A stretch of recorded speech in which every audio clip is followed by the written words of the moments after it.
Hey everyone, welcome back to another tutorial. In this DocHub guide for 2026, I'll show you how to delete a DocHub account. Whether you're switching to a different service, no longer need your account, or simply want to remove your information from the platform, it's important to understand the process before proceeding. So let's get started. First, sign in to your DocHub account and access your dashboard. Before deleting your account, take a moment to review any important documents, templates, or files you may want to keep.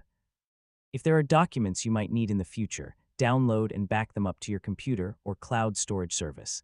Once an account is deleted, recovering files may not be possible. If you're sure you want to continue, follow the verification steps. You may be asked to confirm your password, verify your identity, or acknowledge the consequences of deleting the account. After submitting the request, DocHub will begin processing the account deletion. Depending on the platform's policies, the process may be immediate or may take some time to complete.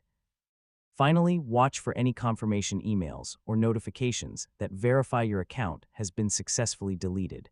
And that's how to delete a DocHub account. By backing up important files and carefully reviewing the deletion process beforehand, you can make sure the account is removed without losing anything you still need.